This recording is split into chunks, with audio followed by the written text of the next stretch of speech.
de conocimiento y de la comunidad de We would práctica like to welcome about the use of evidence for institutional change in education, whose objective is to see things that are happening currently and promote a focus based on data to be able to improve quality and efficiency post-COVID-19. We would like to thank that you have accepted this invitation, and we will be beginning in just a few minutes. To be able to strengthen our multiculturalism, we have asked speakers to speak in their native language, taking into consideration the diversity of the public, the audience that we have today in Latin America and the Caribbean, and also from other regions, to be able to help them on the Zoom. We would like to remind you that we will have interpretation, simultaneous interpretation in English, Spanish, and French. Therefore, we would like to ask you to select on the bottom of your screen the interpretation button, and you can choose there what language you would like to listen to this conference in. If you have any questions, there is the questions and answers option at the bottom of your screen, or you can write on the YouTube channel where we will be transmitting live. And also you can contact us through social media and use hashtag evidence for change.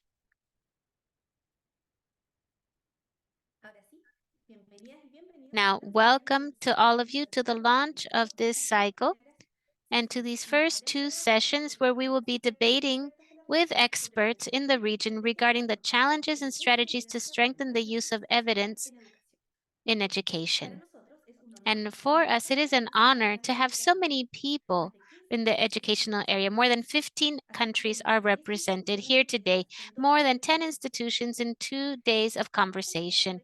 We are very happy to count on the organization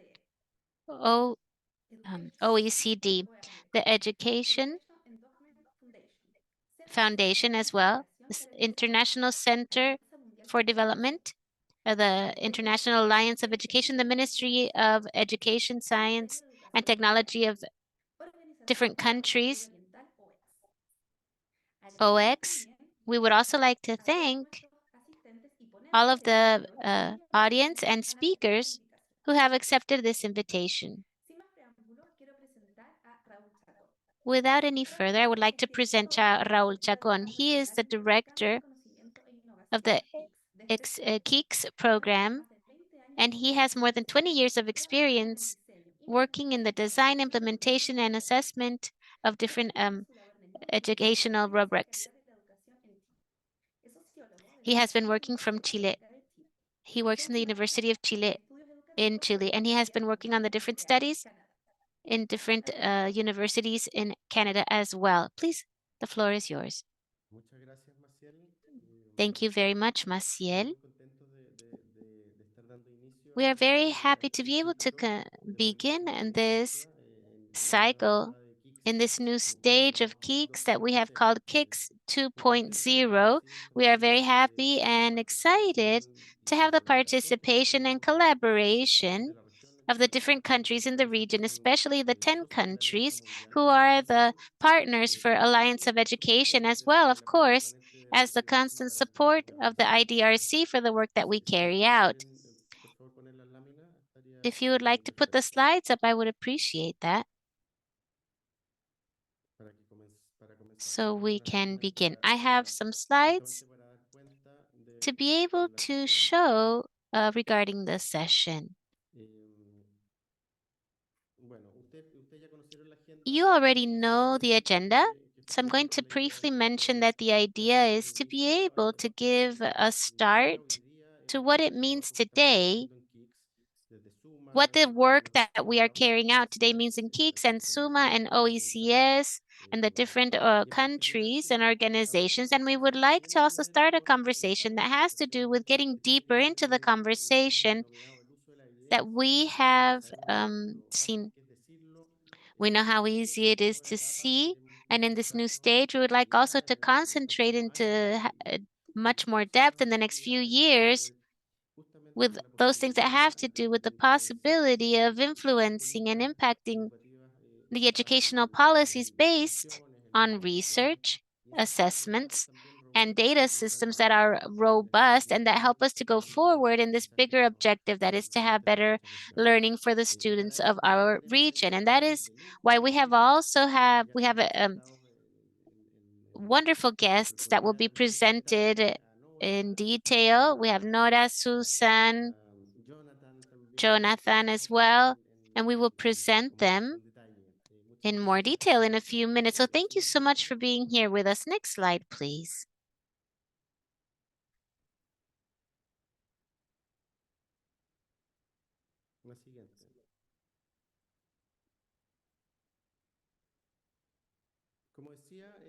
As I was saying, the center of KIX for Latin America and the Caribbean, or the KIX LAC hub, as we have said as well, is placing a lot of effort in getting in deeper to the deeper meaning of the use of evidence. That is why we wanted to start this new cycle with our guests that we have today to have a conversation that we always consider that is very relevant, the global view of what organizations are carrying out, and they will share about that, and also to have the regional view of SUMMA and OECS to be able to then go and see the national point of view with the 10 countries that are here today. And this is for the whole region. And of course, we will be incorporating the vision of the different areas of the region, which will allow us to have exchange and learning one from another.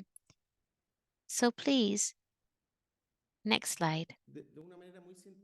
In a very synthetic way, in a very summarized way, I would like to show the main elements and components that the hub is projecting today, looking towards up to 2027, which is a good news of KIX 2.0, is that we want to extend the period and get deeper in the work that we have been carrying out to be able to see three main pillars that are in the middle of the screen in color green that have to do with the identification of problems and priorities of the countries and everything that we do, if it makes sense, if it responds to the needs of the countries, as well as the collective view and the regional challenges for Latin America and the Caribbean. And the same thing looking towards the moving the mobilization of evidence. We know that there's a lot of evidence, there's a lot of research that need to be summarized and therefore mobilized so that they can report those and help in the decisions and the development of the educational policies in our region.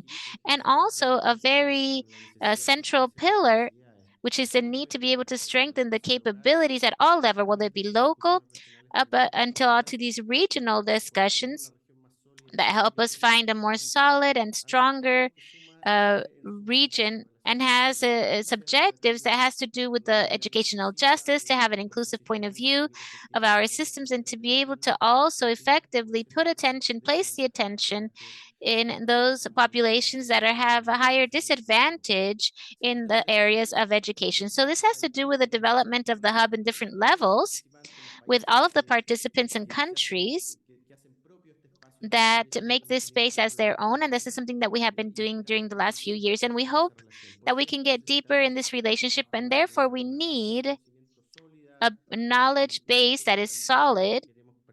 And that is why we also want to participate in international networks that are discussing what it means and how we can get into the how, so that what we see out there can be analyzed, we can adapt it, we can adopt it for each one of the countries.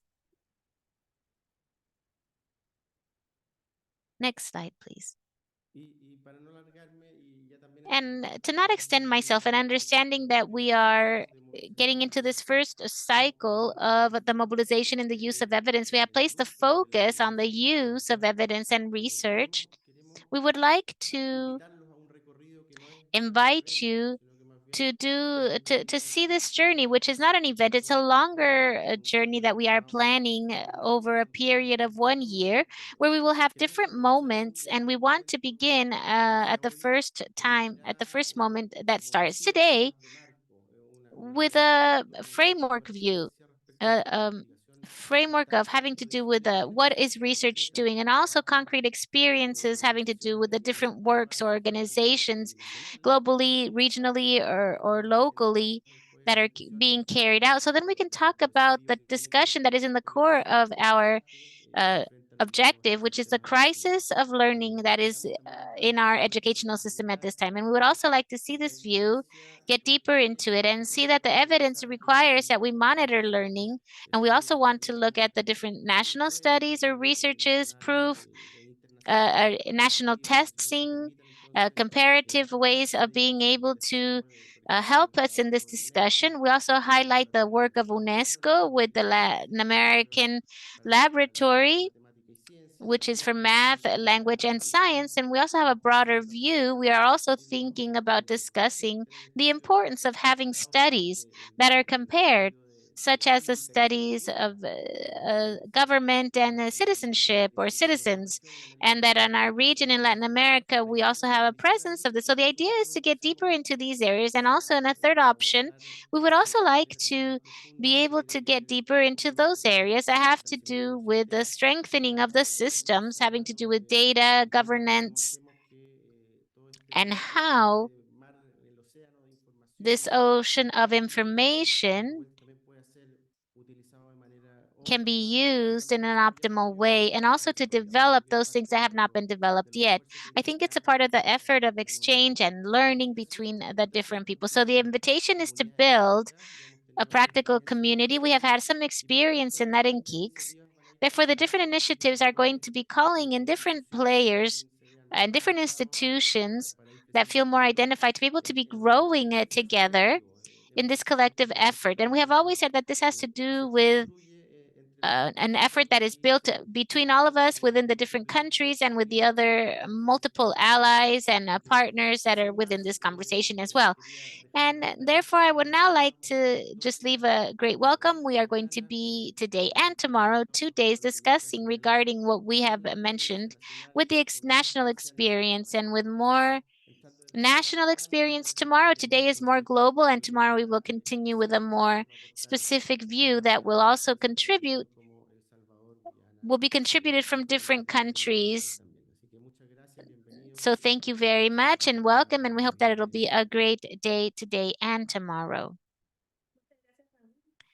Thank you for your words. So now we would like to begin formally with our first presentation today, which is the role of education with Nóra Révai. Nóra is leading the research from the OECD, and she's also in artificial intelligence studies. She has been in a key role in the development of the survey having to do with the knowledge of the teachers in OECD.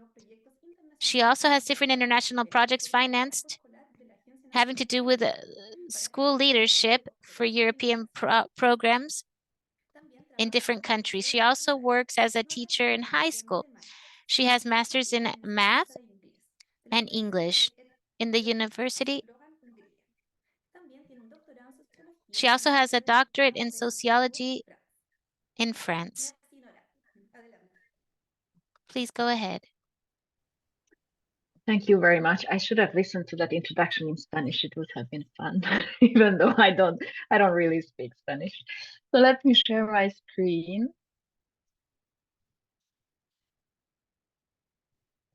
Here we go. Can you see it? Yes, perfect. So first of all, thank you very much for inviting me. It's really an honor for me to be able to present at this event. And I think the work of the KIX is extremely important. And I hope I will be able to highlight why it is so important in the coming minutes. So as you said, I'm leading the project, which is called Strengthening the Impact of Education Research in the Center for Educational Research and Innovation at the OECD. The entire project team is on this slide below. I'm not alone, thankfully. And so let me just start with the question of why should we actually care about using education research? So stop a second and think about that.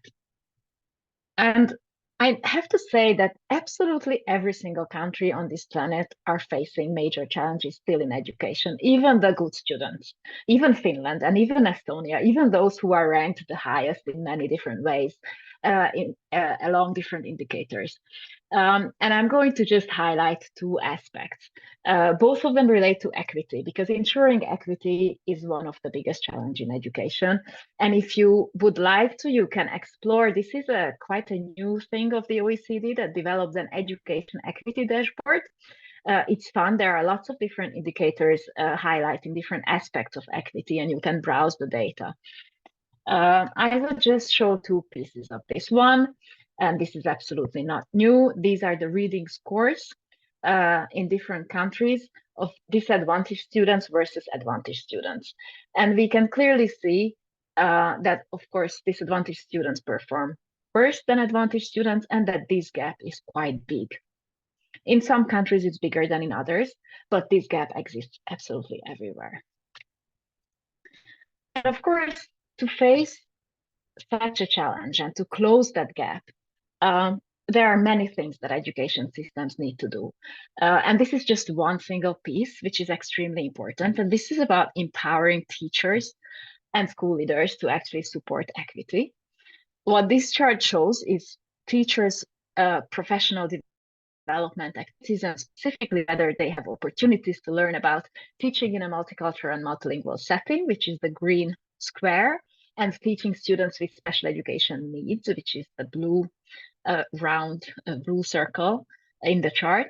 And so you can see that in all countries, the majority of the teachers don't actually have a chance to learn about these things. Despite the fact that there is the evidence and there are interventions that have proven to be effective in this matter. So there is clearly a gap. And teachers need to engage. They need to have the opportunity to engage with new research and evidence to understand how they can help all of the students to learn basic skills and to develop. But also education systems need the evidence to understand how they can support teachers and schools. And for example, there's a lot of evidence on what effective teacher professional development looks like. And policymakers need to engage with that evidence to create these opportunities for teachers. And as I said, this is just one aspect, and there are a million others. But just to highlight that improving student learning and making education systems more efficient and more equitable requires that using education research actually becomes a vital part of policy and practice. So, okay, what does this whole research mobilization thing encompass? And before I go into that, just two quick words about research. So I use research here.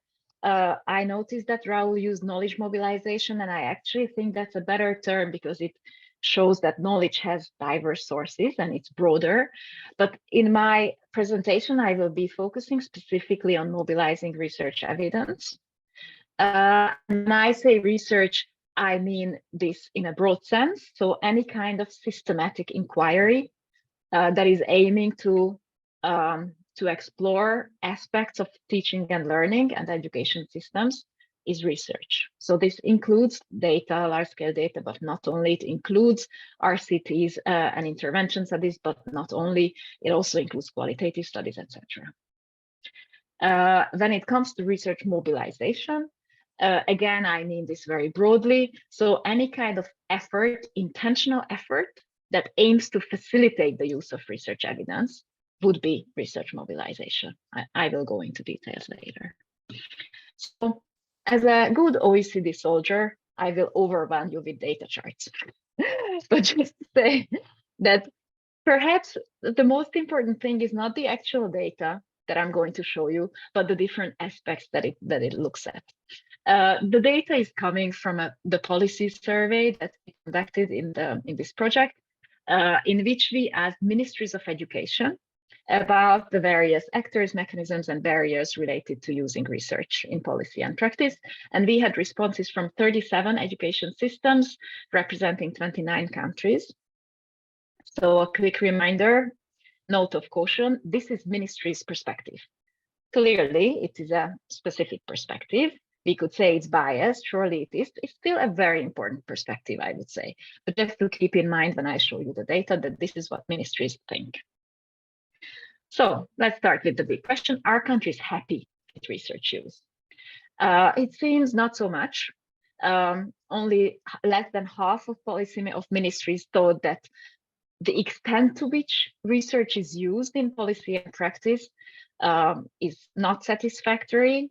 So how much, and also the ways in which it's used is not quite satisfactory in the majority of the systems. They see that it's even less satisfying in practice than in policymaking. So clearly, there is room for improvement according to ministries. So a few words about how we should think about knowledge mobilization and how our thinking has evolved in this field. So in the 90s, early 2000s, when the whole evidence-informed policy and practice agenda gained importance at the beginning, the focus was primarily on linear processes. So we were talking about disseminating and communicating research, facilitating access to research through user-friendly tools, and perhaps linking research production to policy and practice needs, for example, through commissioning research. And these are extremely important elements. But very quickly, we discovered that just giving access to research, even if it's in user-friendly format, does not guarantee its use. Absolutely not. One thing we really need is relationships. So building relationships between people, researchers, practitioners, and policymakers, building professional partnerships and networks, but also developing their skills and capacity to engage with research. Both those of policymakers and practitioners, but also researchers, actually, to be able to communicate their research more effectively. So, okay, relationships are important, but unfortunately still not enough, because this whole thing sits in a system. And it's absolutely crucial to understand how you can create incentives for the different actors, how you can create infrastructure and mechanisms, what good strategic leadership means, and how you can reward impact. So you actually need a systems perspective if you really want to think seriously about improving research mobilization. This is not to say that we moved from linear to relational to systems. It's to say that all of the three are extremely important. So one of the things we asked in our survey from ministries is, who are the actors who play some kind of role in facilitating research use in policy? And so what we can see here is that actually this field is very diverse, the landscape of actors. There are lots of different actors that play a role. So this is just with respect to policy. So of course, ministries see themselves and government funding agencies and policy networks as important actors. And many ministries actually have, more and more ministries have knowledge units and analytical units. In some countries, these are called education labs. Some of them are very new and very recently established. In some countries, they are more well established and exist for a longer time. But these units are specifically responsible for brokering evidence. Then research organizations, the green ones here, that the size of the rectangle here represents the number of countries that thought that this actor was important or active in this field. So research organizations were seen as active, not a big surprise. But then you can see that there are lots of different other actors that also play a role: consulting firms, professional development providers, teacher education institutions, and so on. Interesting that brokerage agencies, so these are really formal agencies that have an explicit mandate to facilitate research use, and John Kay will be a perfect example with the Education Endowment Foundation, who does this work. So these agencies don't exist in every country. They actually exist in about half of the countries, and even in these countries, in some of them, they were not seen as active by the ministry. This could be because they are very new or for any other reason. But just to say that this is a very diverse landscape, and we really need to take into account all of the different actors. So clearly, research mobilization is a complex field, and improving research use requires really acting on the whole system and understanding who does what. Okay, so what are the key ingredients of research mobilization? Let's start with the basics, with the linear ingredients. First of all, we actually need accessible and relevant research. So here you can see ministries' perspectives on the different types of research. Good news is that most ministries think that all of these different types of research are relevant. In terms of accessibility, there is still room for improvement. So about 60% of ministries think that these types of research are accessible, quite accessible, highly accessible, much less so. But clearly there is still an issue about accessibility that could be improved.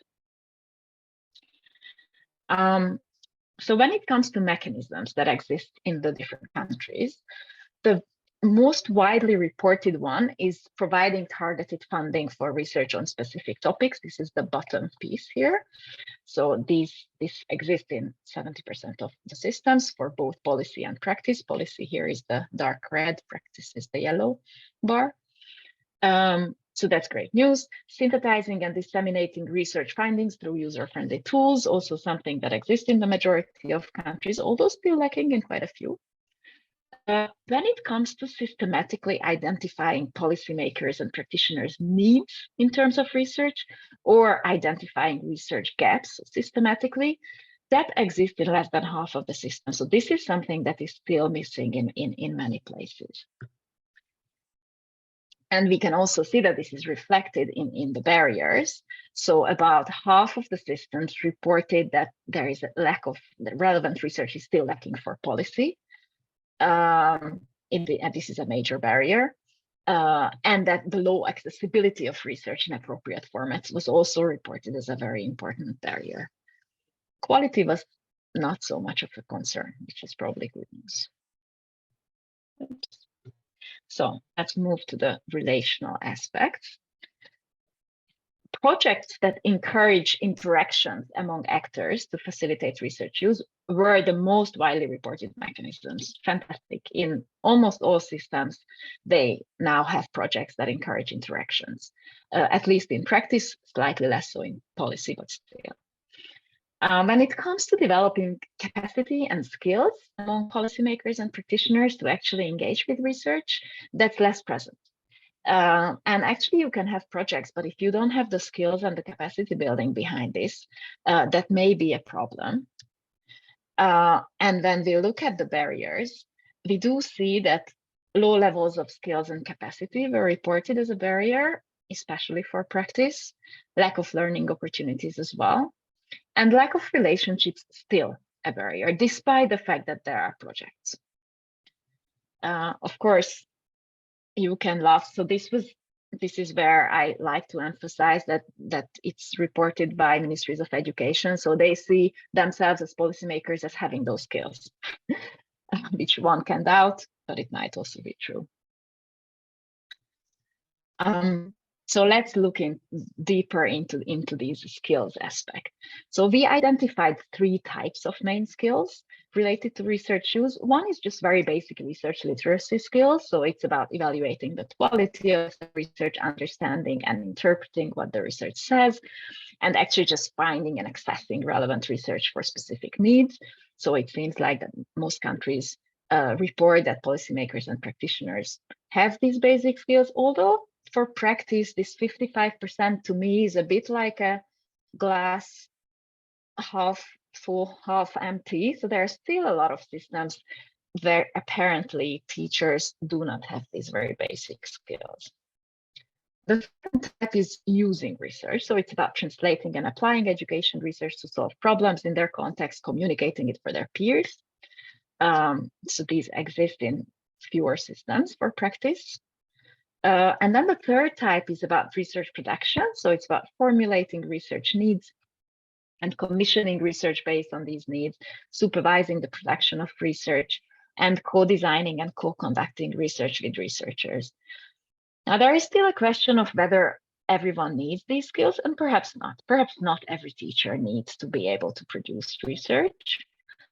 There are also a lot of open questions still about research co-production, how effective this is, how useful this is. So I just wanted to note that. But also it seems to be a very promising avenue for teachers and researchers to kind of communicate and engage with each other and develop partnerships, because it seems to facilitate teachers' engagement with research in general. So let's look at the systems, mechanisms, and barriers. No surprise, system mechanisms are the ones that were the least reported. It's really only a handful of countries that have a systems approach to this. Regular and system-wide activities that monitor and evaluate the impact of research only exist in a few systems. Legislation, law, guidelines that promote the use of research only in very few systems. In some, they do exist, which is interesting. For example, in Sweden, it's part of the law that teachers should be engaging with research. And then a system-wide strategy for facilitating the use of research also only exists in only few systems. And again, no surprise, these kinds of systemic barriers were the most reported ones across countries: lack of financial resources, lack of mechanisms that facilitate the use of research, lack of broader political will, conflicting time frames. Lack of time is a really important one. And of course, if we want policymakers to engage with research and teachers, then we actually need to dedicate and allocate specific time for that.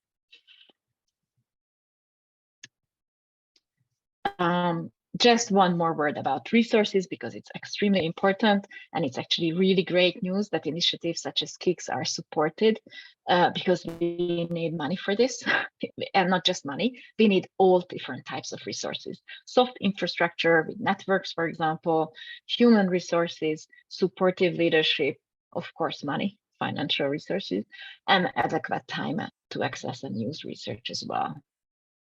And as you can see, these are still scarce mostly across the world. Now, this is something that I think is actually really important, and it's about developing a culture of research engagement. And developing that culture includes aspects such as motivation. It's interesting and promising to see that in our data, at least, most countries reported that the motivation is there, that using education research is important for policy and practice, that policymakers and practitioners are expected to use research, and there is a strong political will. When it comes to willingness, whether they are willing to try new ways to integrate education research, their processes to learn new skills, these are still reported by the majority of systems. I think an extremely important one is the third one here in the willingness bar. Policymakers and practitioners are willing to use education research to question their ideas and preconceptions. We are a stubborn species. It's hard for all human beings to challenge our own ideas and preconceptions and admit that we were wrong about something. So this, I think, is a really important skill actually to learn. And there is research, so it should question what I actually do. And the third part is, for me, an alarming point. This is the quality aspect of relationships. And what we can see is that there is a high level of trust in research itself among policymakers and practitioners is something that is not a given. In many systems, there isn't a high level of trust. Same thing, there is a high level of trust between researchers and policymakers/practitioners, still doesn't exist everywhere. And policymakers, practitioners, and researchers don't necessarily have a shared understanding of what education research is and how to use it. And these things are really important conditions for facilitating research use. But also these conditions develop over time through partnerships and relationships. So overall, what we can see is there are actually a lot of mechanisms that countries report that facilitate research use, but despite this, there are key barriers that remain. So some mechanisms still lack, and some may be ineffective or insufficient, or not well coordinated at the level of the system. And this, again, is something for which I think initiatives such as KIX is really important, because it can play a system level coordination role, which is actually very important. So how to move forward from here? First of all, there are still gaps in our knowledge about knowledge mobilization.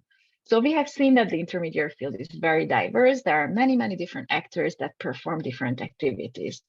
But who does exactly what? So characterizing these activities across these different types of organizations is kind of missing. And the other missing piece is that we know very little about the impact and effectiveness of knowledge mobilization activities.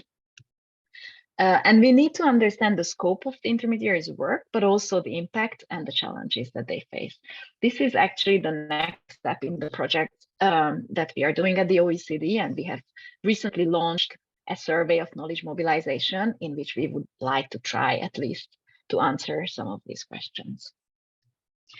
Now, for countries and for these participants, how can you move forward? So in our SARI governing board, we have a very high-ranking official from an important country who said at the beginning of this project that this is a very important project. I want a checklist. I want you to tell me with this project what I should be doing in my country to make this work. And this is obviously giving me a headache because kind of the definition of a complex system is that there is no checklist. It's very difficult to make a checklist. But I tried something instead of a checklist. On the left side of this column, what you can see are different types of knowledge mobilization activities. So these include research generation and especially synthesizing existing evidence, dissemination, research dissemination and advocating for research use, relationships and network building, capacity building, training, organizational development, so supporting, for example, schools or supporting ministries and policy organizations to better integrate research evidence in their processes in general, supporting interventions or research use specifically in a process. For example, I don't know, a country wants to reform its curriculum, then actually supporting their curriculum with evidence.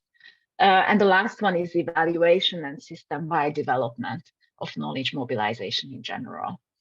So this is a typology that was developed by my team, and I'm not saying this is comprehensive, but perhaps it's a good start to think about knowledge mobilization.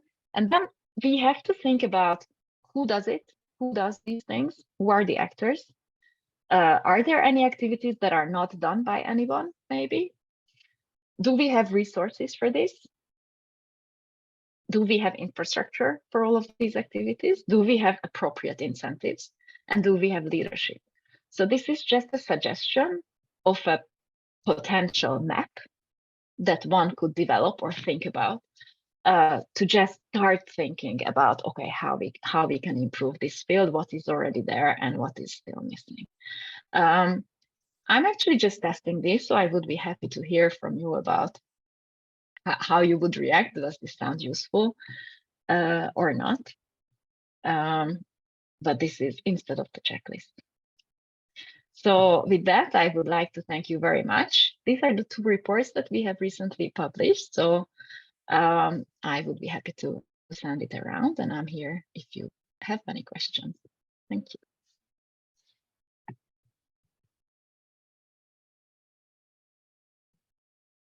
Thank you very much, Nóra. I'm going to speak Spanish, so you can use the interpretation from Zoom. Thank you very much for your presentation. It's very interesting, and it's very concrete, what you are proposing in this list. And we would like to tell the audience that they can write their questions in the chat, and at the end, we will have a time of questions and answers with all of the speakers. I would also like to thank and highlight the point in with the articulation that you propose between researchers and the teachers, and that there can be this conversation between them. Not necessarily do they have to be a researcher, but it's important that they can understand the basic foundation of a research so they can transmit it, also to be able to empower the teachers, as you were saying in your presentation, and how important it is to identify the main players, a different kind of players that can support the use of research in the educational policies and the key elements. So thank you very much once again. And at the end, we will ask the question. We'll have the questions from the audience. So now, due to time, we are going to go to our second presentation, which is called Shortening the Gap Between Knowledge and Understanding the Evidence, from Susan Grant Lewis. Sorry, I couldn't catch that. It was very fast. She works in the best opportunities having to do with education, with planning and policies. She also works in education project, director of IPEMESCO in 2014 and 2021, co-founder of International Education Panel Group, coordinator of Partnership for Higher Education in Africa, and member of the Harvard University between 1997 and 2006. And she has a doctorate, a PhD in Stanford University. Please go ahead, Susan. The floor is yours. Thank you very much. I hope you're, are you seeing my presentation now? Sorry. You're right, just switch to the screen one.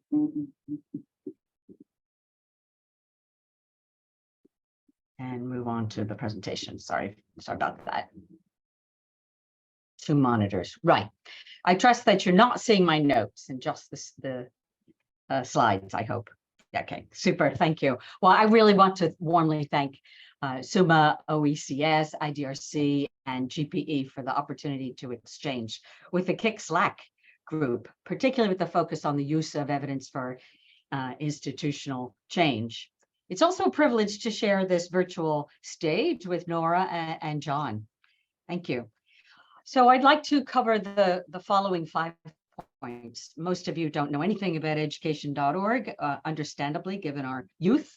So I'd like to explain who we are and how we understand this gap, which we call the knowing-doing gap. And then share with you what we've learned about policymakers' evidence use and needs. And you will hear a lot of echoes to what Nóra has said.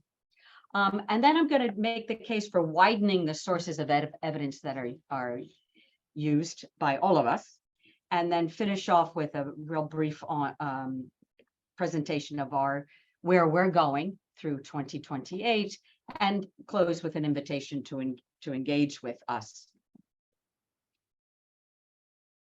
Whoops. So first of all, we're an independent nonprofit initiative, just 3 years old, and we see evidence access and use as very much the focus of our work.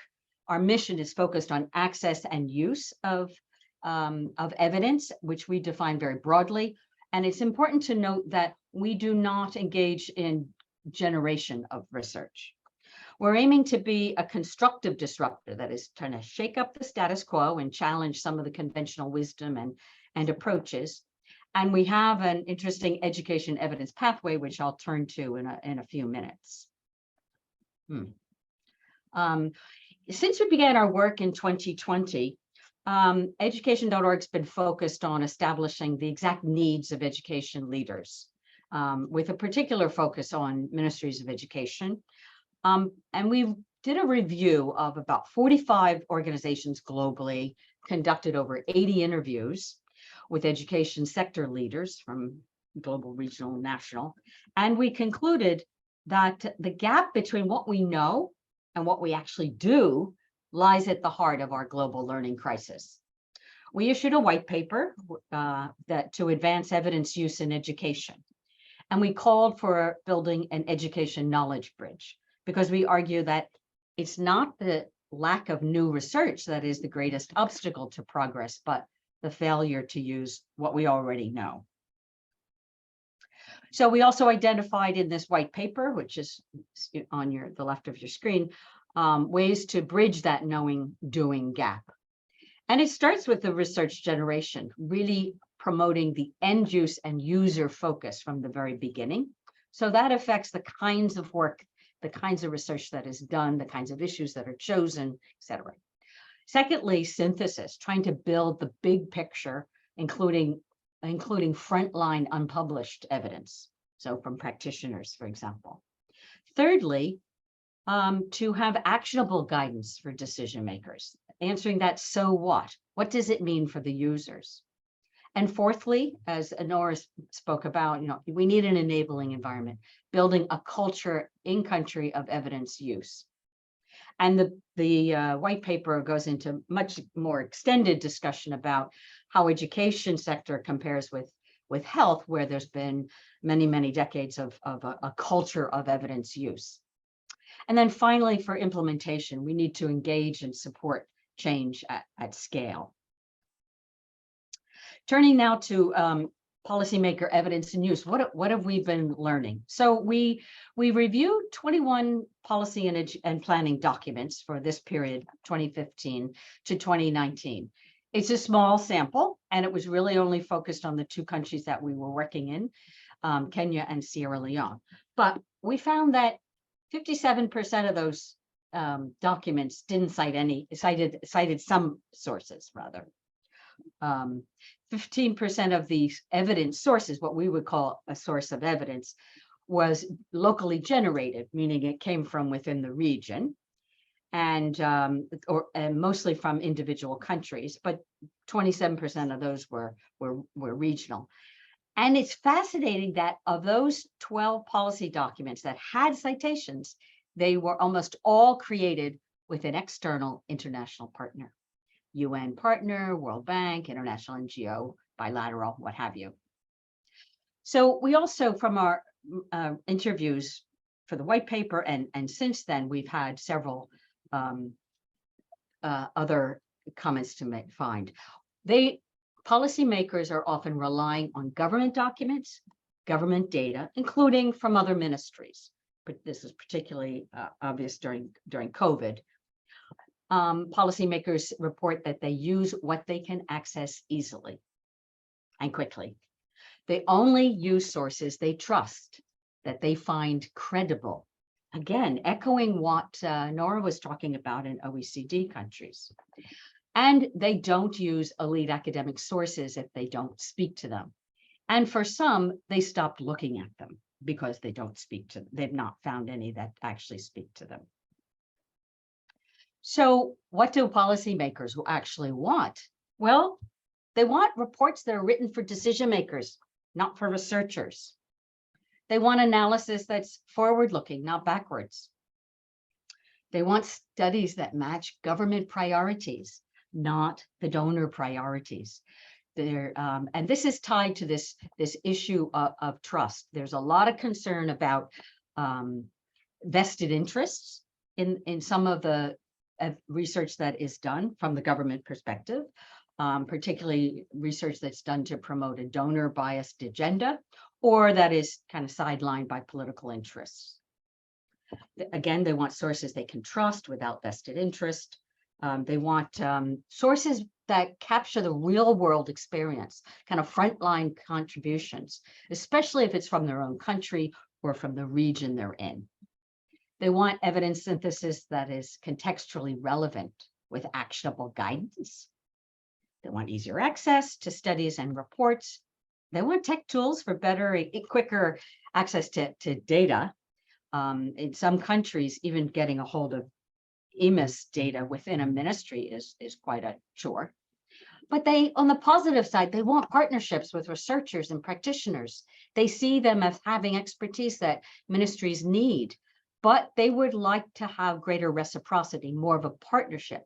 They know that many researchers see their role as holding government accountable, but there should be a two-way street. And they would like to see channels or mechanisms to hear what practitioners are working on, how they're progressing, and what are they learning. Here are a couple of quotes from two former ministers of education. Research reports are not readily available. Even when you find the evidence, it's written for everybody but a policymaker. It takes a lot of time to figure out what it means for decisions. And another one, much of the studies show a lack of alignment of donor funding with government transitions. Often that work is working on what were previous priorities. So there's a complaint that donors who are funding research don't move fast enough when there's a change in government or changing government priorities. So what we've been learning from education decision makers, especially those in government, has really influenced the model that we're using for developing evidence syntheses, as our evidence pathway shows. And we have four main pieces of this. First of all, source widely. So here we work with education leaders to define their priorities, then source the most relevant evidence globally, including locally generated, previously underused and unpublished, sometimes called gray literature. We're trying to synthesize rigorously, obviously, to create a coherent picture from this mass of evidence and findings, appraising the sources for not just methodological purposes, because a lot of these sources, in fact, are not research, but rather to appraise for quality, relevance, and context, distilling the key conclusions. And from there, generate some insights. So put it forward and translate these findings into plain language, actionable insights for leaders to use, be they at national, regional, or global education level for policies, plans, and investments. And then finally, paying attention to uptake. So sharing the guidance with decision makers, and that might be through in-person activities or what have you, but it takes a longer term commitment in a country to move this forward. So with this aim of sourcing widely to better serve education decision makers, education.org convened a technical working group, and in June we pulled together. We had a meeting co-convened with one of our partners, USAID. So the purpose of this international working group, whose work is ongoing, and I'm proud to say Jonathan Kay is an active member of it. First of all, we want to build on existing appraisal guidance for published research. Very rigorous appraisal guidance exists, but we want to develop new, coherent, intellectually rigorous system for the non-traditional sources that we find better serve education decision makers. And to develop the guidance, and we have three parts to this guidance that we're working on. To classify, because gray literature or these other sources it's a big universe of things. So to classify it. And here we're looking at what kinds of analytic purposes, if you have a particular analytic question, what kinds of sources might you turn to, and mapping it that way. Like if you're trying to understand barriers to implementation, yes, there may be a fabulous journal article that's come out, but what about the program implementation reports, for example, which typically are not published? Okay. The second part of the guidance is focused on how to find this and access these sources. Gray literature is famously difficult to access. That's why it's gray, called gray. And we want to really make it a bit easier for knowledge producers to take the effort, a little bit of effort, to enrich the sources that they're using. And then finally, the guidance is coming up with suggestion on how to appraise these sources. Again, these sources are unpublished, often locally generated and practice-derived sources. Now, the membership of the IWG includes people who are active in the evidence ecosystem, be it at global, regional, or country level. And they're playing different roles. So we've got policymakers, researchers, synthesizers, practitioners, and funders. And we have quite senior representation from 27 different organizations, and 9 African countries are engaged there. Who's going to use this guidance? Well, the targeted users for this are really not your permanent secretary or your minister of education in a country. It's really the knowledge producers, researchers, synthesizers, consultants, practitioners, and those in government who are tasked with doing analysis to broaden their perspective and make it a lot easier for them. We debated a considerable amount about why is it important to expand the range of evidence available, And there are many reasons. First of all, you've got the demand from decision makers, and particularly policy makers. We need to recognize what gets used and how policy is actually made.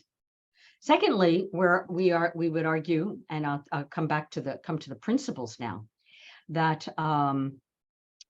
that an expanded range of evidence enriches the quality of the evidence base. It's kind of the diversity argument. There's power in combining research, practical applications, real life experiences. So here are the 7 key principles that we agreed to in June that we're trying to make more concrete in the guidance that we're developing. Really have in mind the focus of the user and their needs at the start. Secondly, recognize context matters immensely, certainly to the user, and that interpretation of a given source has to be within a context. Sometimes something that you wouldn't accept in a rigorous lit review funded by FCDO, in fact, is the best available piece of evidence in a country. We have had lots of conversations about terminology, and really decided that the question is less about published, not published, and also that we've set aside the idea that peer review is some quality measure, that it's very, very much contested. Depends on the journal, I recognize, but that's one of the things we've talked about. Given what policymakers have said to us, we need to attend to credibility and trustworthiness of the source. This is not so simple or straightforward, and we're grappling with this. When we talk about making available best available evidence, we need to remember it has to be affordable and accessible, including language accessible. So here we are with the key principles of the International Working Group as they develop the guidance. So here's our timeline. We had the convening in June. We're currently working on iterations of the draft guidance with those 3 main pieces that I mentioned: classify, identify and access, and appraise. And we will be trialing them, the guidance in a number of settings. We'll be trialing them in Kenya and Sierra Leone later in 2023 into 24.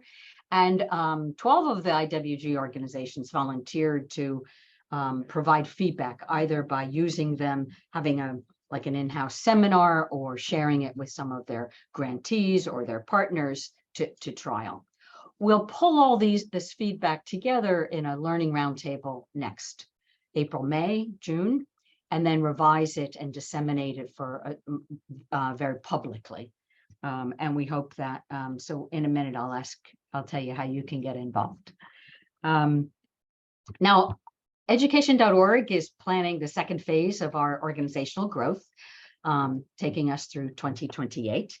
And we're trying to build on the lessons we've learned, further systematize our work, and invest in scaling up activities to expand our impact.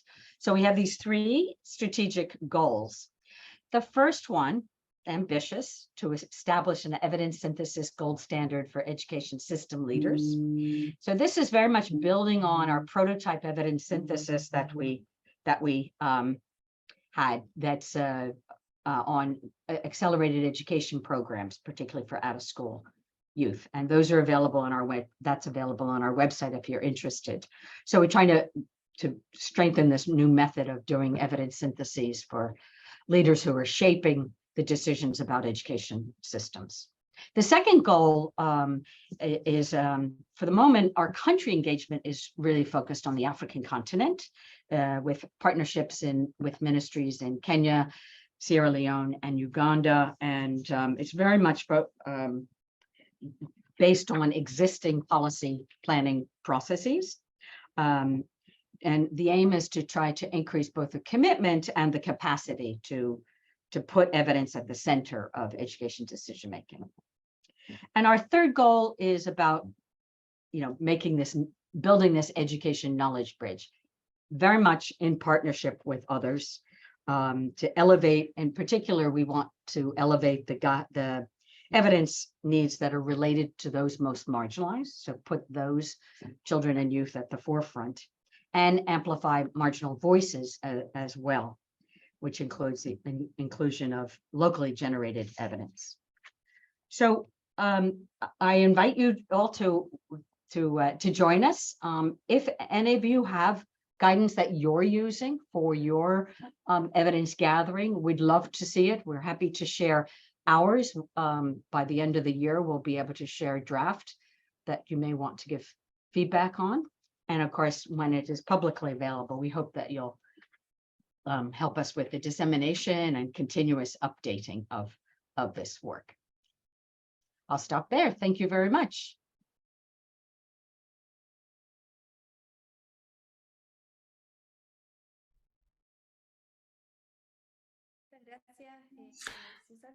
Thank you, Suzanne.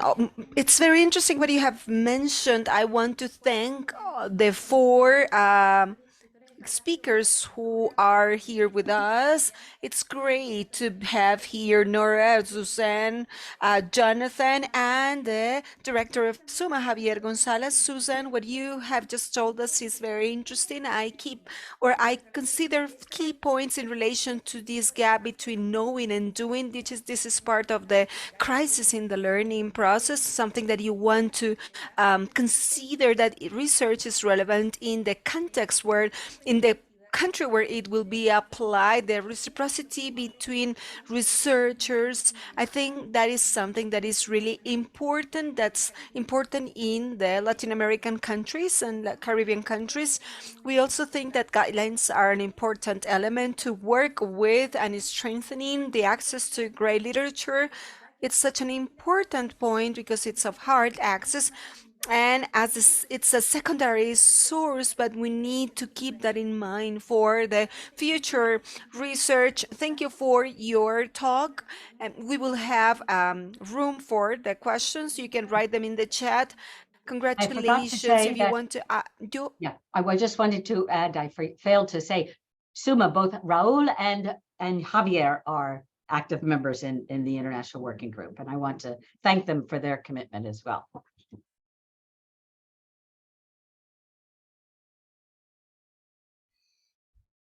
Gracias, Susan. Thank you, Suzanne. We are going to continue with our third presentation, that is Embedding Evidence in School Systems by Jonathan Kay. He is responsible for the synthesis work of this work, including the kit of tools of learning process. It's used by 75% of the school students in England. He has been in charge of the policy team and the publication of some random controlled trials, and also he worked in the National Education Tools and in a research project about using the SMS in order to increase the participation of parents. Thank you, John, for joining us. The floor is yours. So I think my screen is showing now. Just get it into slide view.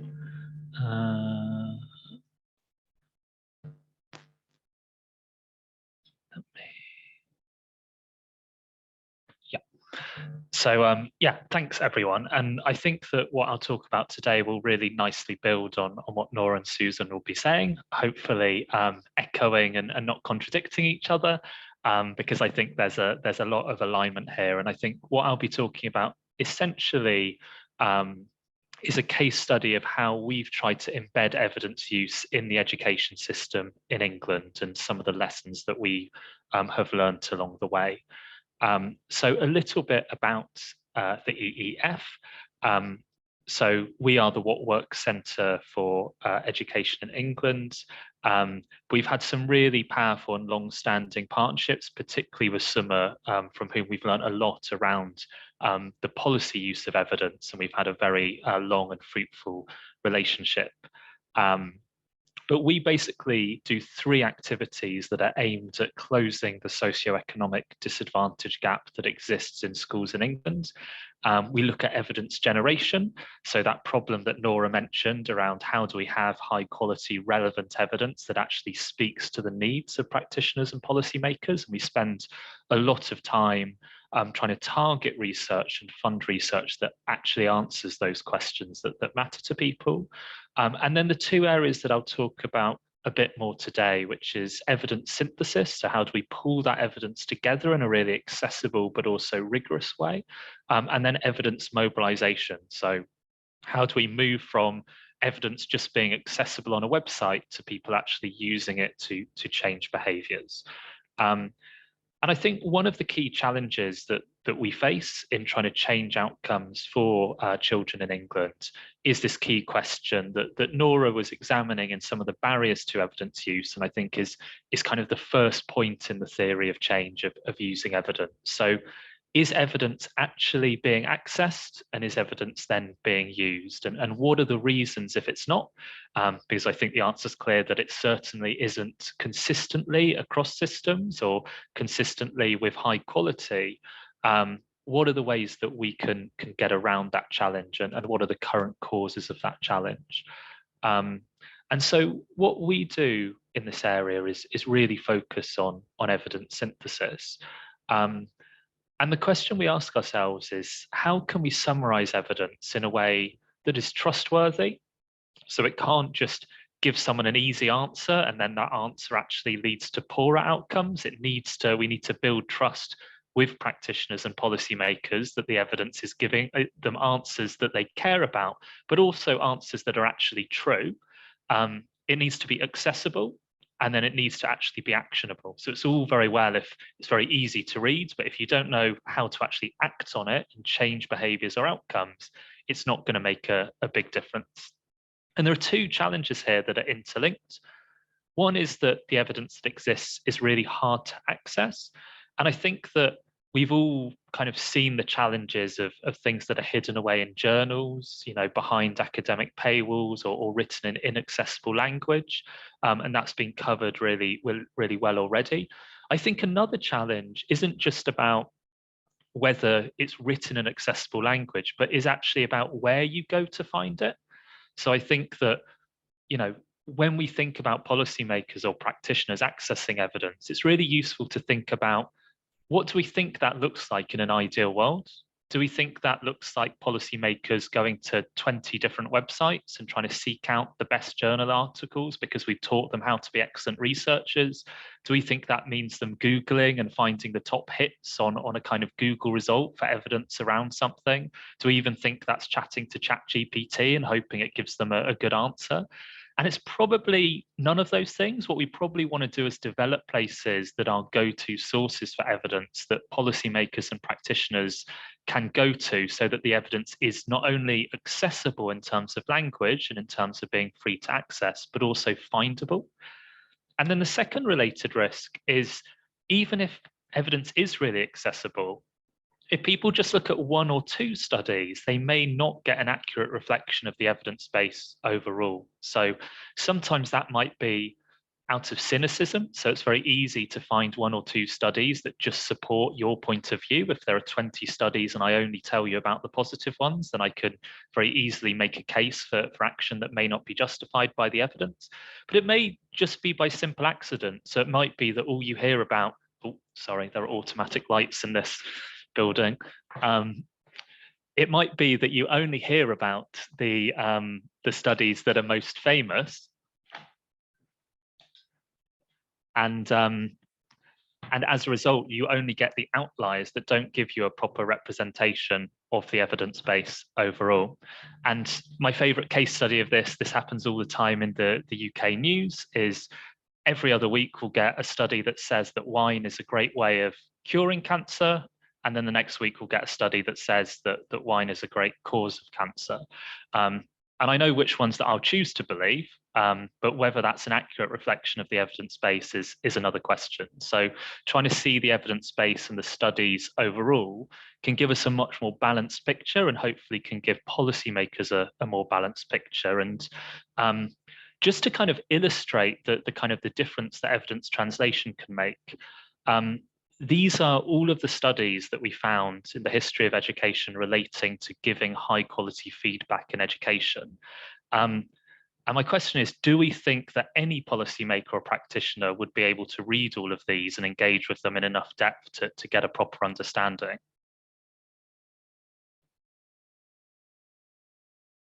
So it keeps going, but a better way of understanding and engaging with that evidence is by accessible evidence synthesis. And so the teaching and learning toolkit that we produce aims to take all of that information from those studies and render it in a really accessible way. So showing how much it costs, because that's often an important consideration for policymakers, how good the evidence base is and how impactful it is.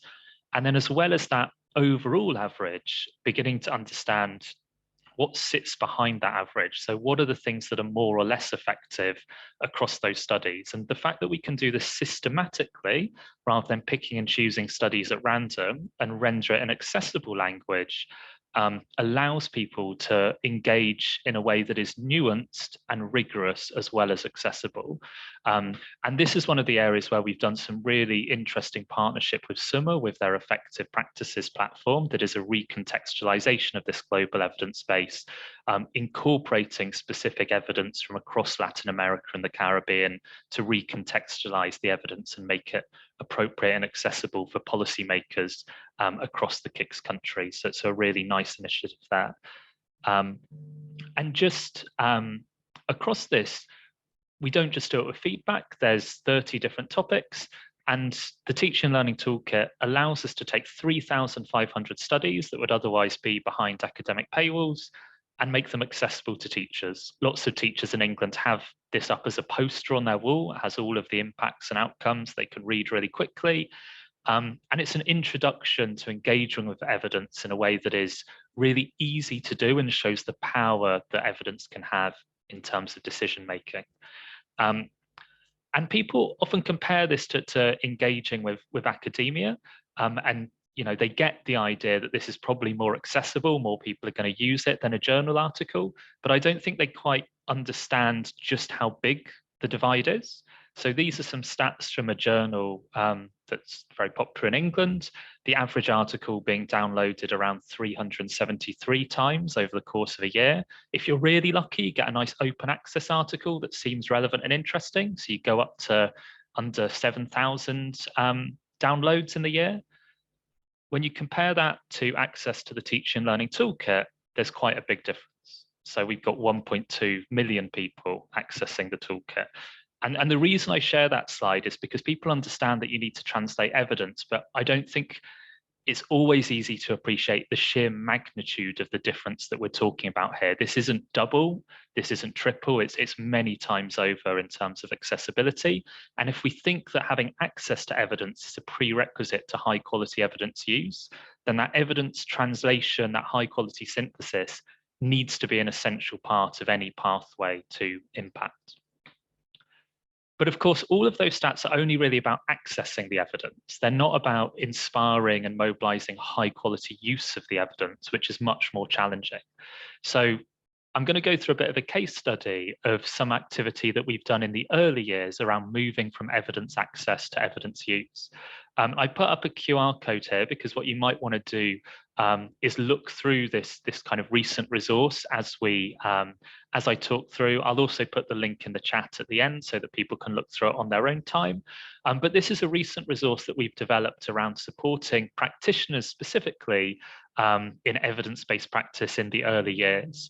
And this is really important. This is a picture mirrored across the world, but in England, children from disadvantaged backgrounds, socioeconomically disadvantaged backgrounds, do worse in every single outcome in the early years, whether that's writing, whether that's speaking, motor skills, even creative things like creating with materials and building relationships. Across all of the measures we have in England, there is an equity gap. So evidence is a key part in trying to overcome this equity gap. And the early years evidence story is a really interesting example, I think, about how we're trying to work with practice to make evidence more relevant and then work with practice to ensure that it is acted upon. And specifically, I'm talking about interactions with practice as much as policymakers, because while policymakers are one part of the equation, actually a lot of the learning, a lot of the key influences of those outcomes happens in the interaction between early years practitioners and the children. And so we go through a process for the early years evidence store, where first we talk to practitioners to try and understand practice and come up with a taxonomy for what the different practices that matter in the classroom actually look like.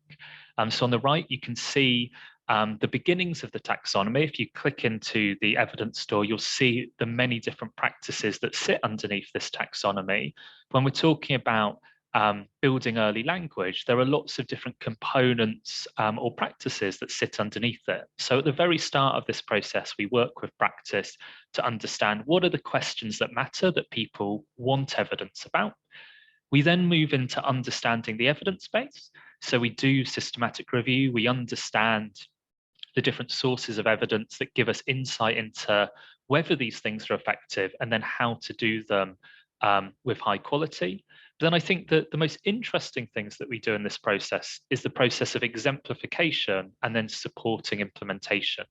So the first thing we do is actual written exemplification of what this might look like in the classroom. So a key barrier in terms of evidence use is often people are really bad at describing how do you actually do this? Once you've got the evidence that a practice is effective, what does it look like to do it in the classroom?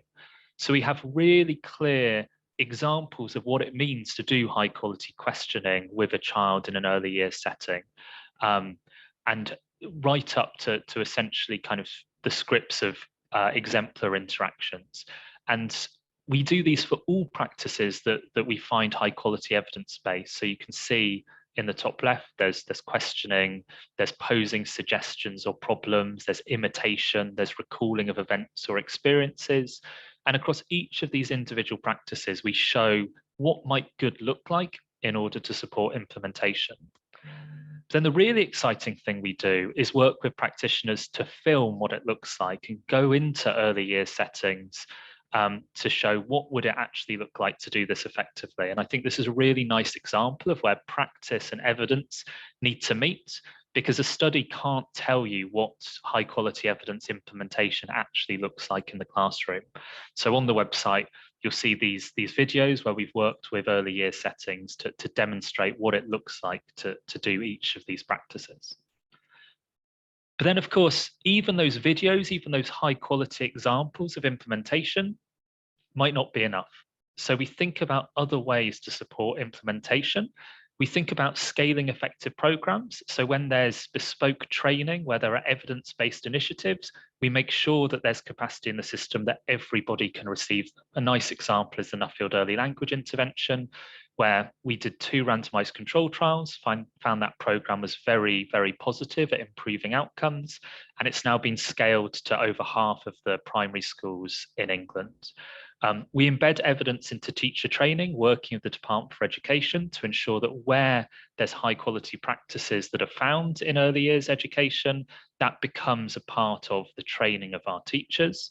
And we support school to school or setting to setting support around high quality implementation. So where we find schools that are examples of best practice and are embedding the evidence really effectively, we support them to share practice with settings nearby, because often schools or early year settings are more likely to listen to other schools and other early year settings in order to not only understand what the evidence says, but also how to apply it.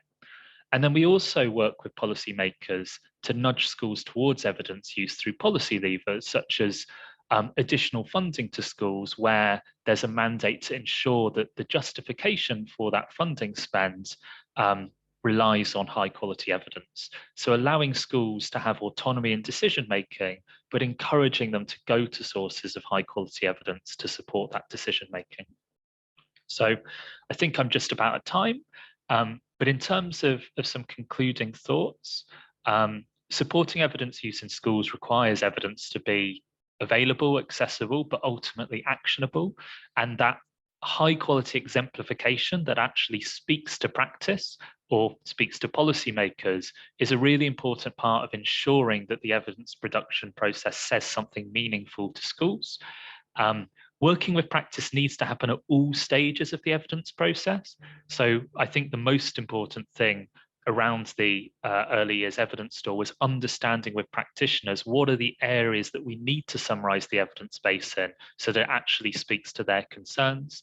And the long-term changes in behaviors require multiple pathways to impact. So working with policymakers on teacher training and policy nudges, working with practitioners on understanding evidence and showing what evidence can look like, and working with other system actors such as high quality settings that spread influence around the system.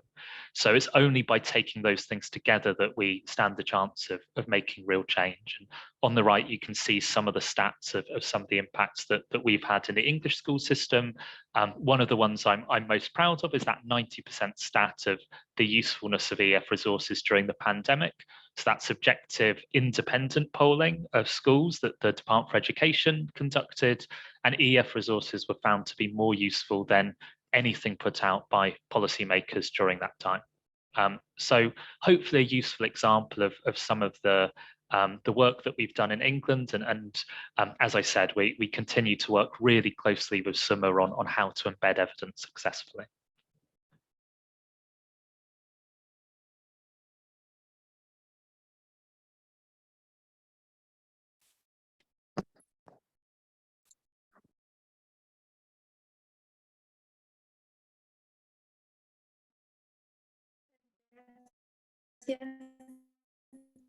Thank you.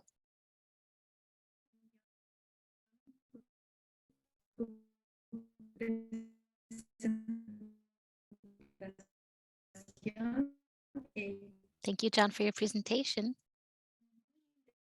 Interesante, ¿no? Lo que nos plantea este kit de herramientas. This toolkit, I'm thinking maybe sometimes people think it can be biased with what they want to use with the evidence and in the practices and making decisions. It's a good tool also so that it can be accessible. What you were saying, that is very important, that it can be accessible and with a language as well. I am sorry, it seems we may have lost her. Me parece que se cayó la señal de Maciel, sí. It seems Maciel is now back with us.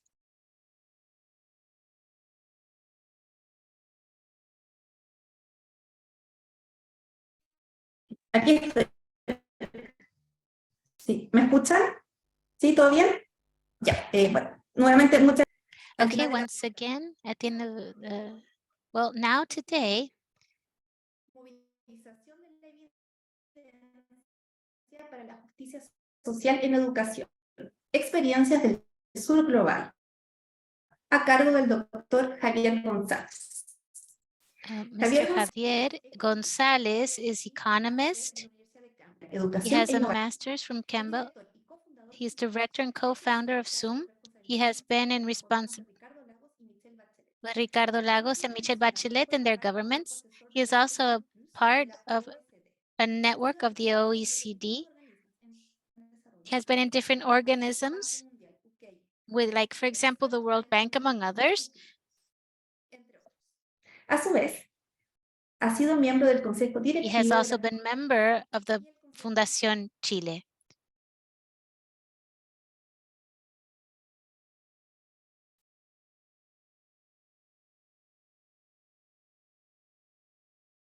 ¿Aló? Se cayó nuevamente Maciel. It seems once again we lost Maciel. Adelante, Javier. Muchas gracias. Please go ahead, Javier. Thank you.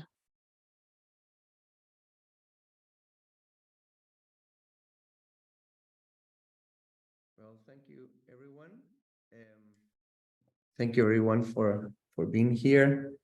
Nóra, Suzanne, John, especially for being with us in this very important webinar about the importance of evidence and the way to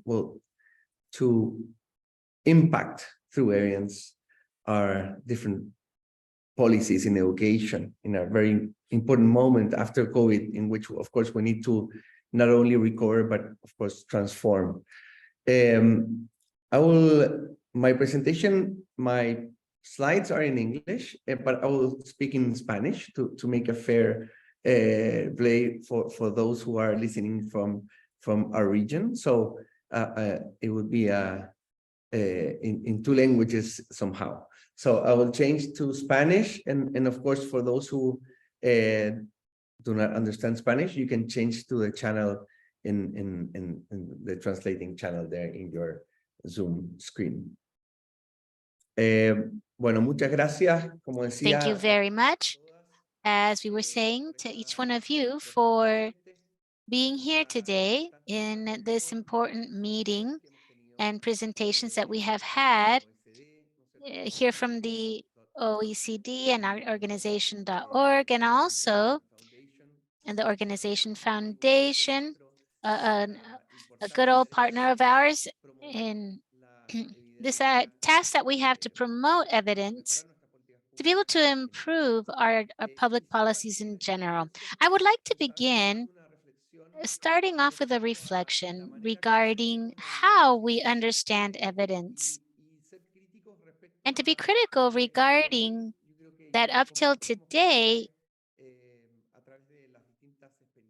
through the different experiences that have been shown today, but also through some numbers that were being shown by Nóra, through the such important report of the OECD regarding this, that somehow we use the evidence very little. And from this, I would like to center on the focus that, well, what are we looking for? Where the evidence is an ingredient, but not the focus. The focus should be in the institutional change. So what we are saying is, even though this seminar has to do with evidence, that we would also like at some point to place the focus on what we are looking for, which is to have better education, higher quality, more equitative, also more equal and more inclusive. So those of us who have been in public policies working from the government, but also from different agencies or international agencies, the question is why? If it seems as if there is a consensus internationally speaking, and also in the national terms, you just watch the news and you can see the politicians from the different parties and alliances, they all seem to say we want a high quality education that is equal and inclusive. It seems like there is no conflict. Therefore, then why can we not move forward? Why is it so difficult then to be able to carry out the reforms that seem like the evidence is showing that is the one that these are the reforms we need to make? So then we ask, is it because we don't know? The politicians don't know what to do?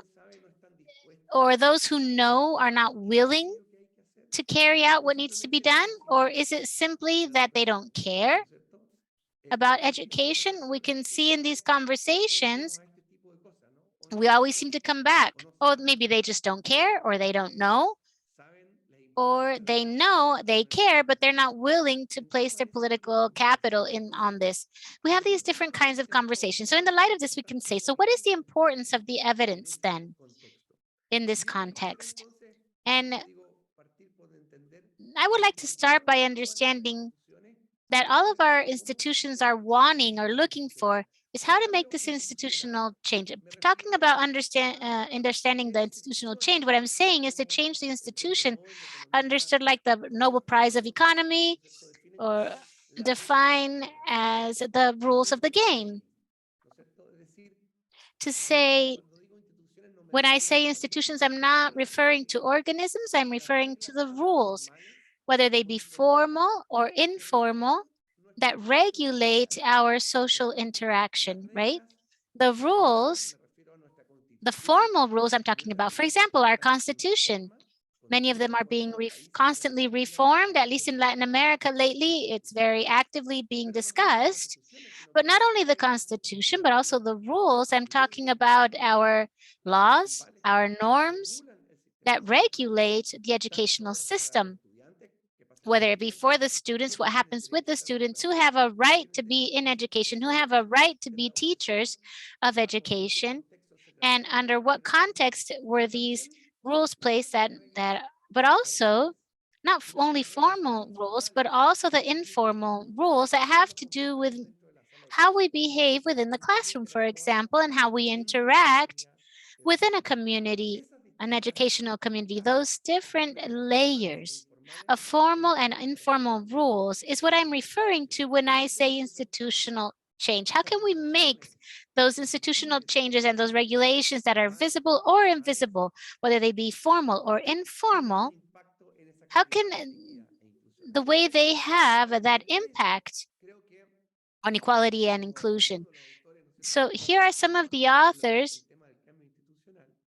When I'm talking about institutional change, we need to see that this institutional change is not something that doesn't happen because we don't know something. So it's not just if we have more evidence that change is going to happen. The rules don't change just because our legislature or political leaders, whether they be in politics or in policies, they don't know. Many times they do know, but there's other drivers. There's other levers that make these rules change. So if you take a big part of literature and we carry out the synthesis that we have been talking about regarding what causes an institutional change, what political science shows us, institutional economy and sociology, is that there are three main drivers. Of course, there's many, but there are three main leverages. One has to do with the efficiency and the search for optimal solutions. So it has to be a more functional vision where we say, when we have more evidence, we should be able to reach better solutions. And if those solutions resolve collective problems, they will be adopted by the countries to be able to make those institutional changes, to change the rules in such a way that we can make the system work better. Like, for example, those who have to repeat a school year. This is a rule whether the student can continue forward in the educational system. So if we systemize the evidence and you can see the negative impact, and then you also can say that we know that it has a negative impact within the journey of the students because many of them end up abandoning, and we also know that it generates more cost because those students obviously having to be there one more year. And as a solution of efficiency, we can see that there should be nobody repeating a school year, but we need to accompany that student somehow as well. But there we need to change some things. And when we see that many of our countries continue with different rules that keep this in all levels, even at the beginning. In Latin America, which is iconic, is Uruguay, who has high rates of children repeating school years. So is it that they do not know that in Uruguay?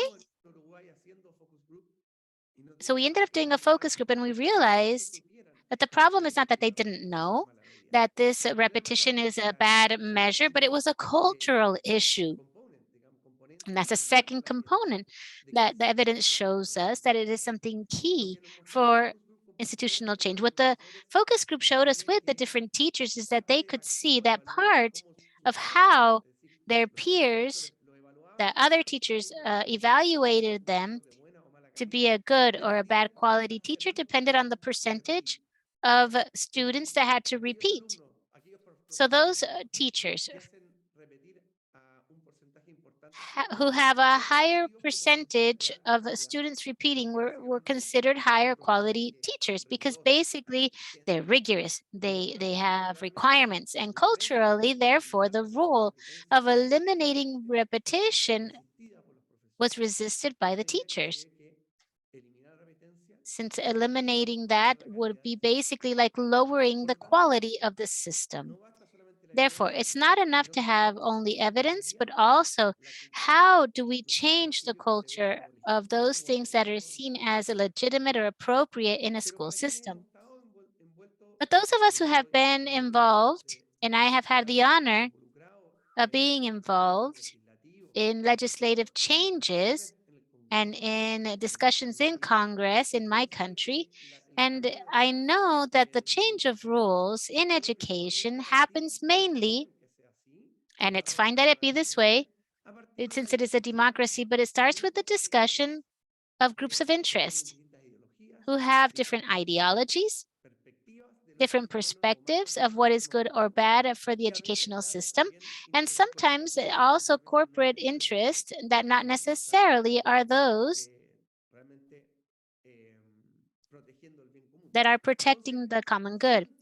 So if we can understand that an institutional change involves all these different areas, and then we understand that the institutional change also, education in itself is within a system of rules that is higher, that has to do with the economic model, among other things, we can reach the conclusion then that we have to assign the role of evidence according to these questions to be able to better understand how to mobilize evidence. So first of all, we know that under this paradigm, the policymakers have high cost in institutional changes. Changing rules, it has a political impact. So here we have all these different organizations that are here today in this kind of situations. We need to understand the political cycle much better, not only the policy, but in politics as well. The politics to be able to see where, when, and how we can be an impact in that decision.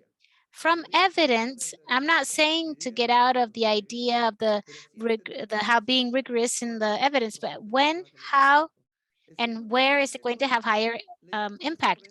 The other has to do with promoting cultural changes, the importance of innovation, and also the importance of and in Latin America, there are many that are not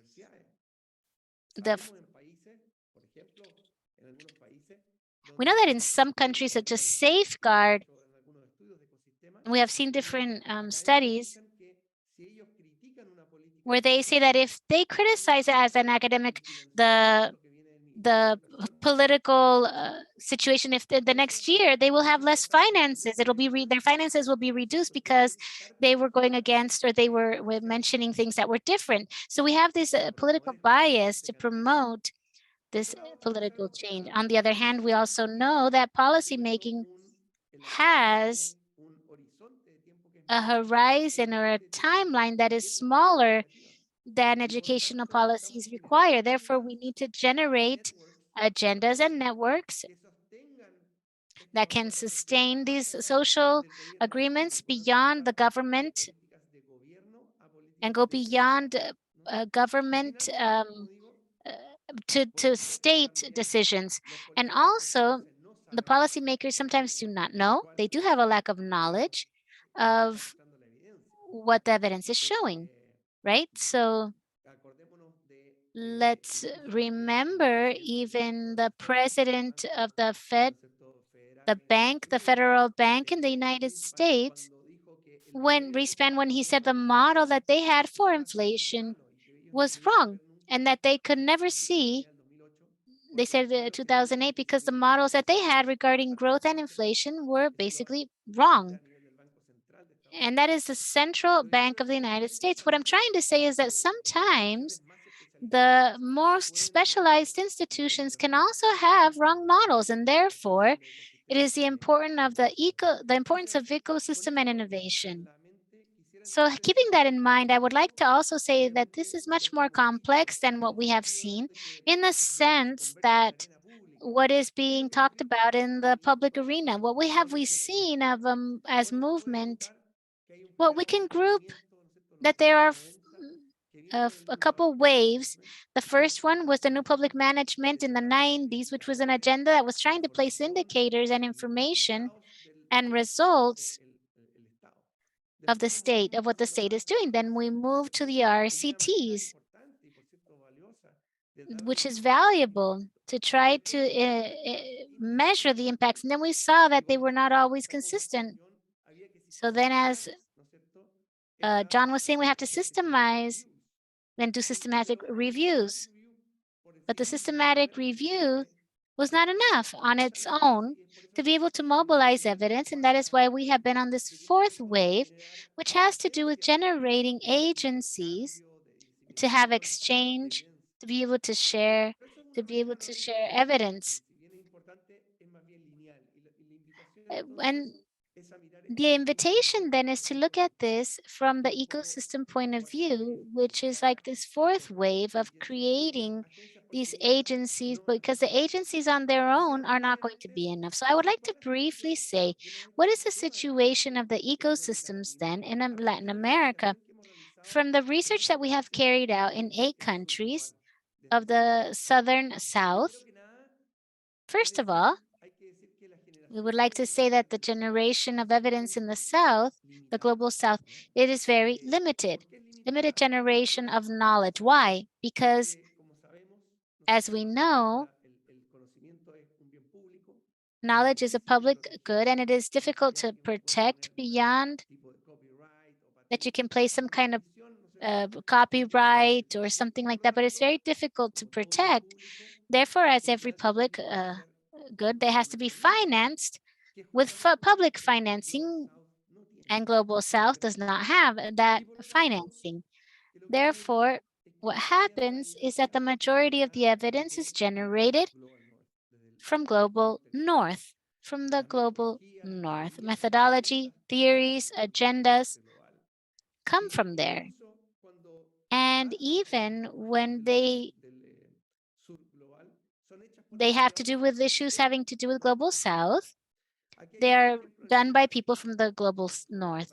So this is just to show a little bit, but these graphs are journals having to do with the social and financial development. You can see that 73% come from Global North and 16% come from the Global South. This also shows the bias there is having to do with the production of knowledge. And this also, as Nóra was saying before in the OECD for the Global North, if it's not relevant for the Global North, imagine the information how it gets to the Global South. So I would like to, there are a few instances, and that is why KIX and what we have been carrying out with GED and IDRC through these different hubs is that there is a low intensity of face-to-face. And we know by theory of knowledge that part of knowledge is explicit, but also an important part is implicit. So in other words, it's not we can't code it through a paper or the way you put it on paper. You can only learn through interaction face to face. However, there is very few instruments financing of exchange between countries. And another thing having to do that is something that can be coded, that is explicit in learning and knowledge. We know that the dissemination of is carried out through magazines or journals in the Global North, like for example, Springer and others that are big holdings of journals or magazines, scientific, and they're mostly in English. And what we can see here is that there is a lack of possibility not only to have access due to the cost that having access to the journals, but also to be able to disseminate the knowledge that is being created in the South because we do not have access to those high channels of dissemination. The other thing also has to do with the validation of what knowledge, for example, the gatekeepers. And it has to do with systems of acknowledgement or recognition that are given through seminars or different prizes that are more localized as well in the Global North.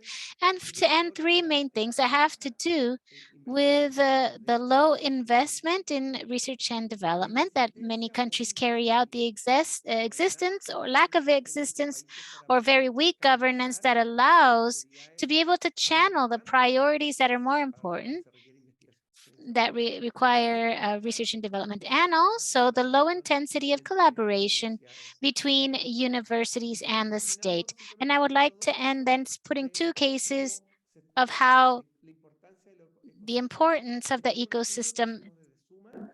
This is a study from SUMMA that it's a qualitative study that shows the evidence in the regulation discussion and the importance of the ecosystem. Very briefly, there are two laws that were approved in 2008 and 2015, which is the preferential subvention law and the one of inclusion. Each one of them is in the columns. So since 2006 to 2015, there was this like a natural experiment, the year when a lot of research centers were created. These centers were financed by the state, and they encouraged the training of researchers. So between one law and the other, between 2008 and 2015, there was like a boost of papers, of studies in education, of researchers involved in education. So what these tables show you is what happened in the discussion at Parliament. So what happened? Who participated in this type of discussions of these two laws? So this is quite interesting because in the Congress we they record the history of every law of all those who had a testimony for the voting of this law. So when there wasn't a SEP law, only 46% of all people that gave testimony in the countries, they were academics. In the inclusion law, when these centers were created with different studies, 89% of those who gave a testimony were academics and people that were not part of the government. Here we see that researchers in one of the laws were only 15%, and they doubled in the inclusion law. This is only to show you when there is a robust ecosystem, this permeates the political process, where one would think there isn't much incidence from the academic. I want to show you what we are doing in SUMMA, just to give you two examples in terms of the mobilization of evidence in policies. And the first example is how we mobilize. A big deal of the work that is done by this foundation and through their platforms. And we did this in Panama under the Panama policy of the recovery of the learning process. So we prioritize in this platform the pedagogical practices based on evidence, and if it was gave or make more sense to Panama, and then we started on what to do or which are the effective practices and how to implement those. So with some experts, we developed these orientation or implementation guidelines for teachers, not only theoretical, but also practical, with examples of classes planning, with examples of activities so they could use them with their students. We are talking about collaborative learning, socio-emotional learning processes. And also we developed an innovation map. We identified in which countries they were implementing these innovative practices in these 4 levels, where they would follow a model from different levels of the school as a whole. And we had different meetings, pedagogic meetings with teachers. And the most important part of this platform is that we had a webinar in which Panamanian teachers were trained, and they had these hybrid classes about how to perform or how to do a good class about this comprehensive learning process, collaborative learning process. We did this for 2 weeks in summertime, and then this was translated into different projects or collaborative projects. And very briefly, that is not about teachers that are teaching, but this is about initial education. This is a project that we are about to finish. We're in the last phase of it. We are reforming or changing the initial training curriculum for the teachers in the Caribbean. And this is a university, the University of the West Indies, that covers more than 10 countries in the Caribbean. It's a unique university, and this curriculum will have an effect in 10 years' time in 22% of the total amount of teachers in the Caribbean. And we are changing the curriculum based on the evidence in 3 main topics. First, effective practices, inclusion. How are teachers more inclusive in their practice and in the construction of their values? And in practical terms, how do teachers learn from these significant practices? I just wanted to show these examples of how to move forward. The final thoughts. We think we need to continue promoting and including evidence from the global south. We think that is important, and as I mentioned before, the disciplines are totally biased. The creation of knowledge comes from the north. It's not that it is bad per se, but it shows the lack of pertinence and relevance of the South research in the long term. Also, we have mentioned these invisible populations, not only of the system as a whole, but in terms of students that are marginalized, those that are migrants, and also synthesize the relevant evidence at school level, but also at national level in terms of reforms. We have ministers and authorities asking what they can do. What are the reforms they should carry on about salary changes or about repeating school years? And this is not systematized, and that's something that is important. The third point is that the scalability has become an important word. It's a buzzword, scaling, impact.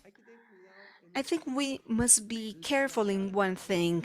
That word, scalability, may be thought, or they might think that the state is a great programs escalator, or it is the one that provides an addition of programs. We need to think about the system transformation that goes beyond scaling programs that have been initially piloted.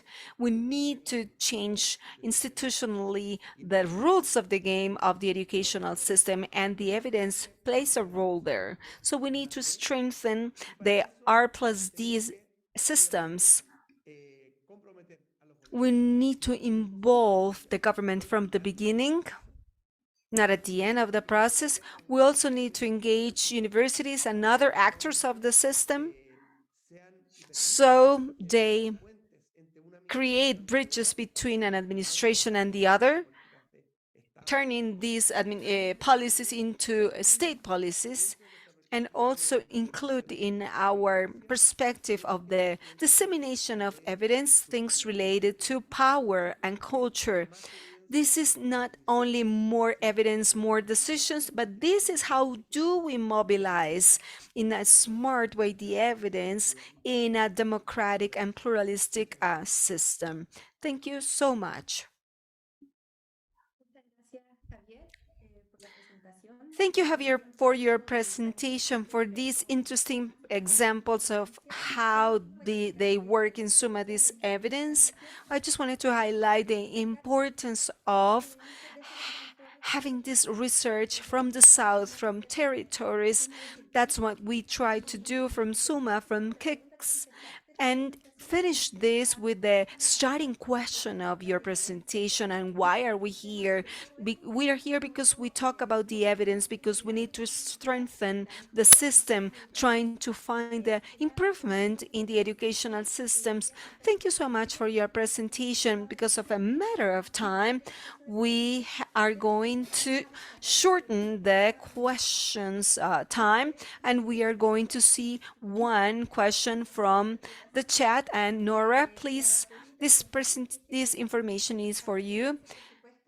And this person thanks you for your presentation, and they want to know if you could elaborate what's the meaning of a lack of relevant research in the barrier of linear mechanisms.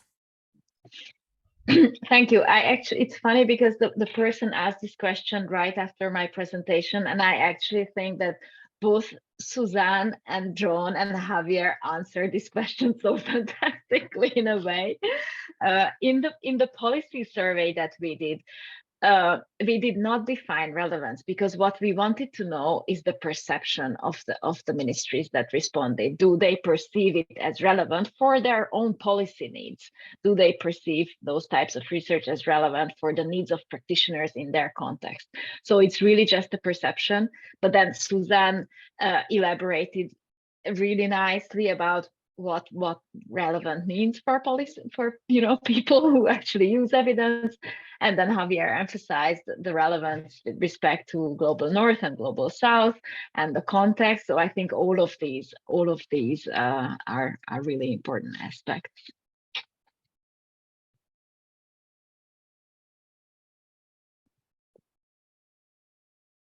Thank you so much. I would like to know if Javier, Suzanne, or John may want to add something else to this question or to this idea.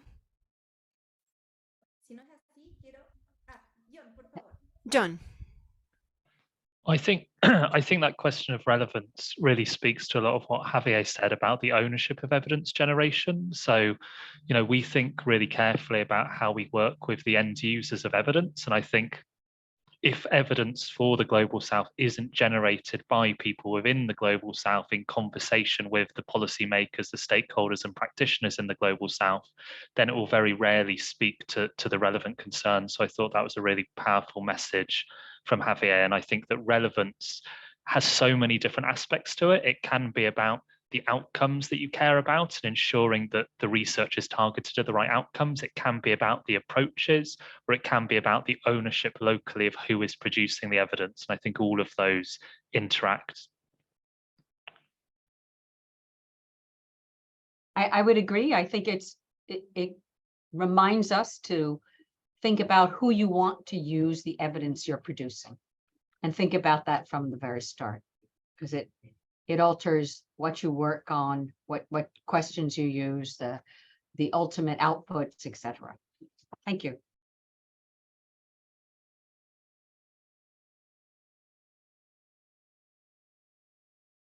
Muchas gracias. Thank you so much. Suzanne, you have your hand was raised, but here we had 4 speakers, and thank you for your presentation. Thank you for your participation, for this dialogue space of conversation and reflection about the use of the evidence. And to close our meeting today, we will continue reflecting, and I just want to introduce Florencio Ceballos. He is a senior program specialist in IDRC who is going to close, and he is a tenure specialist in this exchange program. He is a sociologist, and he's got a diploma in specialization in the sciences of education. He's got more than 20 years of experience in the design and implementation of different programs and support for research. Thank you, Florencio. Thank you, Maciel. I'm going to be very short. We just don't have much time. Unfortunately, it's been very interesting what we have mentioned today, and I interpret that today. specifically in the framework of what we have to do from the KIX and the work from the IDRC. We've been developing this for decades, and this conversation that you're having and this data that you are providing could be easily transferred to other areas, for example, the IDRC areas of work, such as food safety, such as economic development, and other areas in which countries require evidence to develop better policies. In IDRC's case, I will show you this later on, we have developed a framework to understand our research that is from the RQ Plus. It's a framework to understand the quality of research focused in development. But I wanted to highlight and point out that these elements that you have mentioned are the ones that we have tried to combine: applied research, localized research. It's not only research for one country, but we need the participation of other actors and countries, something that is focused in the scalability, for example, the innovations that are being studied, that collects the priorities that along with GPE they have developed as priorities in the educational policies in those countries. And in our case, we work in very hard contexts, and we don't have the institutionality or the institutional capacities that might not be there in the conflicted countries. And this also has a methodological logic, and Javier pointed this out in how we develop local research that is relevant, that is applicable, in which researchers participate without falling into the RCT dictatorship. We are developing a lot of research, more like qualitative research, that is co-designed with local actors, that is focused, but that in order to talk in different debates or public spaces, we need to do more. Because the nature of that research needs to be aggregated in order to be seriously considered, and although it is important for the reality of a particular country. So I think there is a reflection that we must do in terms of the nature of research and the status we provide to certain types of research. I know we don't have much time left. I just wanted to thank you for these great presentations. Thank you so much. Thank you, Florencio. Thank you all to the speakers. If you could respond a brief survey that we have in our chat. This is for us to get feedback about these meetings and to strengthen or improve tomorrow's meeting. I just wanted to thank you to all those who join us through Zoom, through our social media. We want you to follow us in our social media, KIX LAC, SUMMA, GPE, and tomorrow we'll see you again. And we will have our second session where we will hear from different regional experiences, national experiences. We will have the presentation of Ian McPherson from KIX. We will also have with us Jose Mauricio Pineda, the Minister of Education in El Salvador, also the Ministry of Guyana. Thank you so much for your participation. Thank you to all our speakers, and we'll see you soon. Thank you. Thank you, everyone, for being here. Thank you, Suzanne.